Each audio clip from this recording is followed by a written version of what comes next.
मोदी सरकार ने बॉलीवुड अभिनेत्री कंगना रनौत को Y+ लेवल की सुरक्षा मुहैया कराने का फैसला किया है।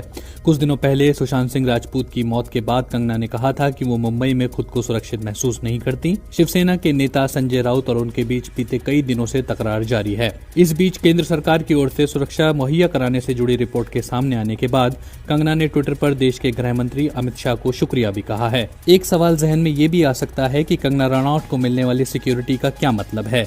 आमतौर पर सरकार किन हालात में किसी को Z+, Y या Y+ सिक्योरिटी कवर देने का फैसला करती है। दरअसल सरकार समय समय पर देश के दिग्गज नेताओं, बड़े अधिकारियों और खास लोगों को अलग अलग श्रेणी की सुरक्षा मुहैया कराती रही है और वो कभी कभी बीच में भी इस बात का फैसला कर सकती है। इसका फैसला केंद्र सरकार करती है। इसके तहत Z+ से लेकर X श्रेणी तक की सुरक्षा मुहैया कराई जाती है। लेकिन सुरक्षा की श्रेणियों का आखिर मतलब क्या है? कई बार ये भी देखा गया है कि जिनकी सुरक्षा कभी कभी हटा दी जाती है तो इसके हटने पर राजनीतिक हंगामा भी होता है। सुरक्षा का यह स्तर इतना जरूरी क्यों है कि इसके हटने पर बवाल मच जाता है? क्या ये खतरे को देखकर किया जाता है या फिर इसका स्टेटस सिंबल से भी कोई लेना देना है? भारत में नेताओं या दूसरे बड़े लोगों को आमतौर पर Z+, Z, Y और X श्रेणी की सुरक्षा प्रदान की जाती है। इनमें केंद्रीय मंत्री, मुख्यमंत्री, सुप्रीम कोर्ट और हाई कोर्ट के जज, मशहूर नेता और वरिष्ठ अधिकारी शामिल होते हैं।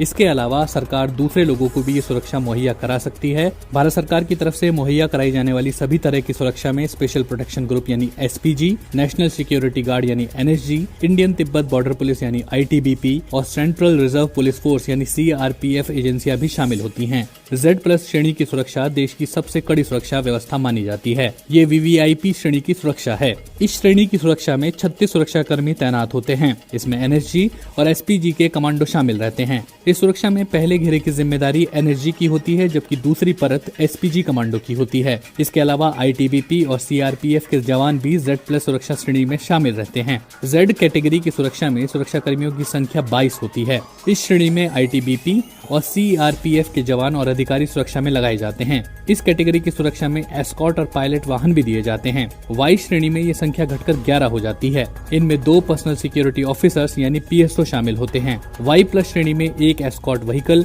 और निजी सुरक्षा कर्मी के अतिरिक्त आवास पर 1 गार्ड कमांडर और 4 गार्ड तैनात रहते हैं। इन गार्डों में 1 सब इंस्पेक्टर रैंक का अधिकारी होता है, जबकि 3 अन्य सुरक्षा कर्मियों के पास स्वचालित हथियार होते हैं। X कैटेगरी में 2 सुरक्षा कर्मी तैनात होते हैं, जिनमें 1 PSO शामिल है। प्रधानमंत्री की सुरक्षा की जिम्मेदारी की बात करें तो वो देश का सबसे महत्वपूर्ण पद है, इसलिए उसकी सुरक्षा की जिम्मेदारी भी सबसे महत्वपूर्ण हाथों में होती है। भारतीय PM की सुरक्षा की जिम्मेदारी स्पेशल प्रोटेक्शन ग्रुप यानी SPG के पास है। प्रधानमंत्री के अलावा पूर्व प्रधानमंत्री और उनके परिजनों को भी कुछ वक्त के लिए सुरक्षा दी जाती है। साल 1984 में इंदिरा गांधी की हत्या के कुछ साल बाद साल 1988 में SPG का गठन किया गया था। SPG का सालाना बजट 300 करोड़ रुपए से ज्यादा है और उसे देश की सबसे महंगी और पुख्ता सुरक्षा व्यवस्था माना जाता है।